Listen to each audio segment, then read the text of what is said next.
Okay, here's a video of how to solve a buffer problem, a buffer that's been insulted with some strong acid. So the question is, what would be the pH of a 1 liter 0.1 molar glycine buffer at pH 10 after the addition of 10 mils of a 1 molar strong acid solution? So this is definitely a buffer problem. It says the word buffer, and so I'm going to immediately write down Henderson-Hasselbalch equation. And what I'm going to try to do in this problem is find out what I know and what I don't know. Now, it's weird. Do I know the pH or do I not know the pH? Well, it seems like there's two buffers here in play. There's the original buffer, and then the new buffer that happens after I add the strong acid insult to it. And so I know the original pH of the uninsulted buffer. I don't know the pH of the buffer after the acid. So I think what I'm going to do is try to just describe the original buffer as best I can using Henderson-Hasselbalch, and then see how it's going to change after I add the acid. So the original buffer has a pH of 10. I know it's pKa. It's given to me and it's a constant. I do not know the concentration of the base or the concentration of the acid. And this seems like it's going to be a problem. I've got one equation here and two unknowns. There's no way I can solve for both of those unknowns mathematically unless I have another equation. So to find another equation, I kind of look at my question and say, what other information has been given to me?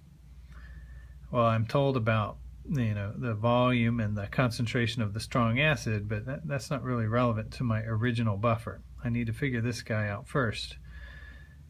Well, I'm told I've got 1 liter of a buffer, and it's a 0.1 molar. It's a 0.1 molar glycine buffer. Now, when we describe the concentration of a buffer, we're not just describing the concentration of the acid or the base. We're really describing the concentration of both of them together, since they can convert back and forth as they act as a buffer. So this piece of information seems pretty relevant, and actually it's the source of my second equation. Well, if I have a 0.1 molar buffer, that means that the concentration of acid plus the concentration of base is equal to 0.1 molar. Now I have two equations. With the two same unknowns, I can substitute in something for base or acid. So let's choose one of those. So the concentration of base is going to be equal to 0.1 molar minus the concentration of acid. I can plug that in right there and end up with a new equation.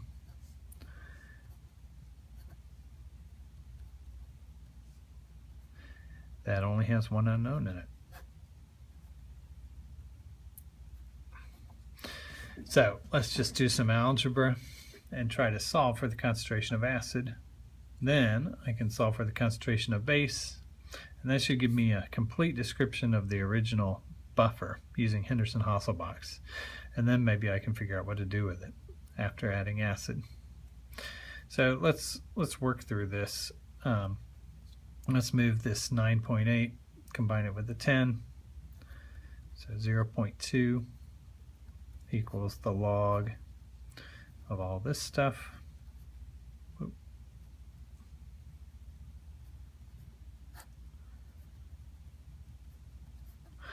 How do I get rid of the log? I take both sides to the 10, inverse log of both sides.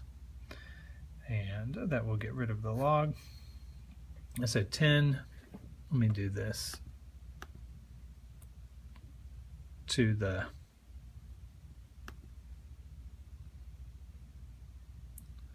or 0.2 is what I want to do. 0.2 inverse log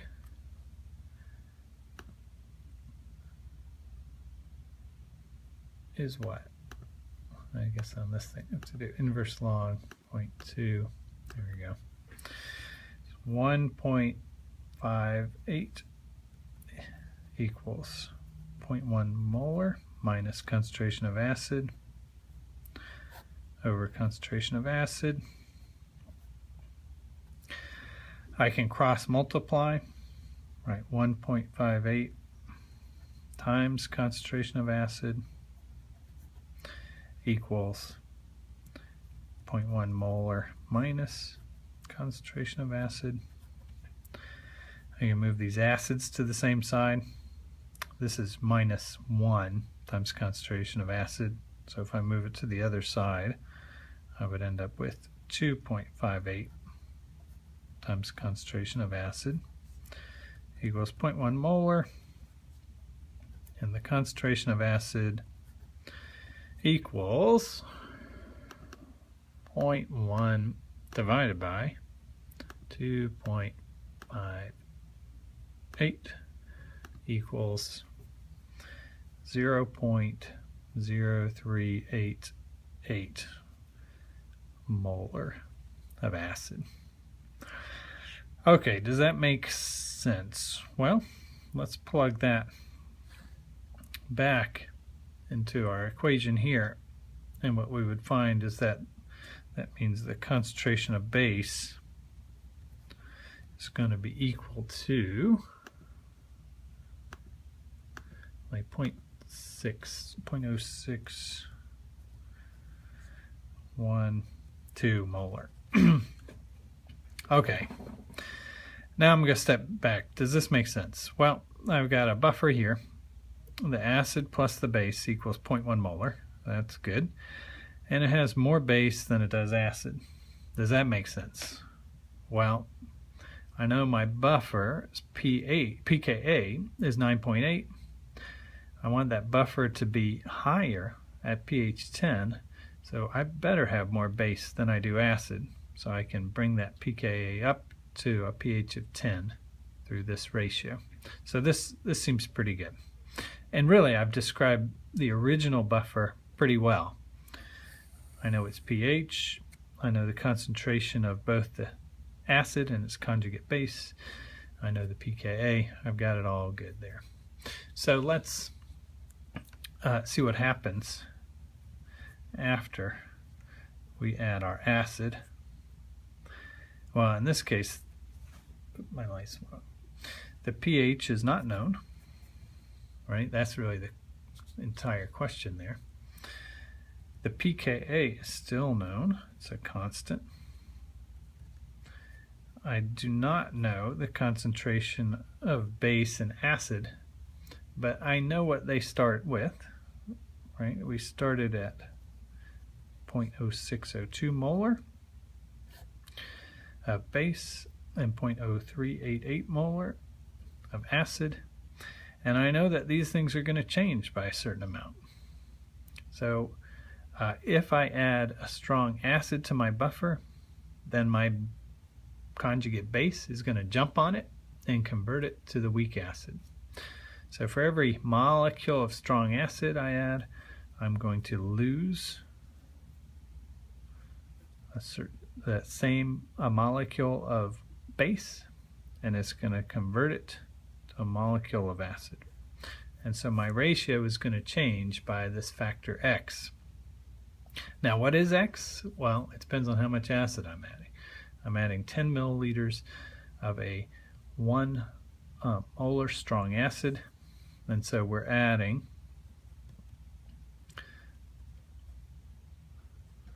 0.01 liters times 1 mole per liter. We're going to be adding 0.01 moles of acid. Okay, now I have a problem here because my concentrations here are in moles per liter.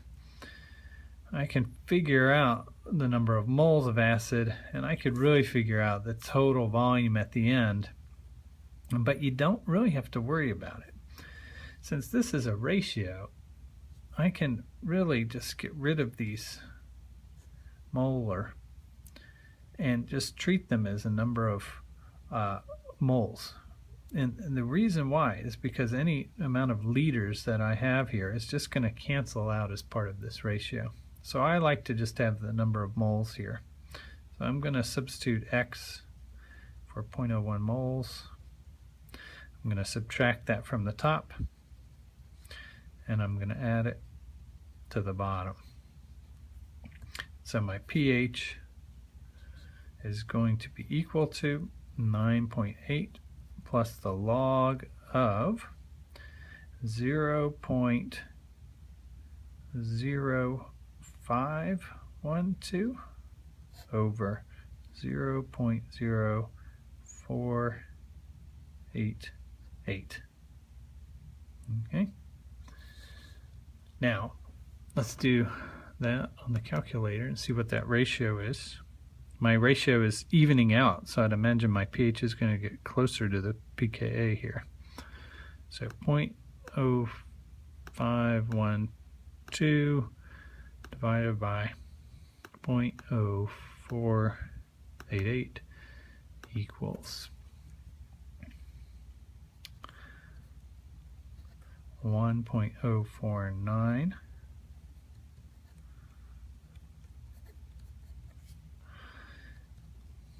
So I have 9.8. Let's take the log of this.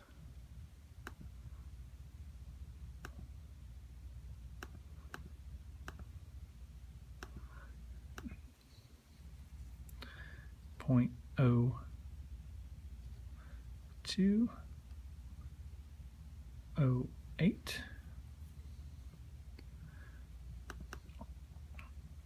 So 9.8 plus 0.0208.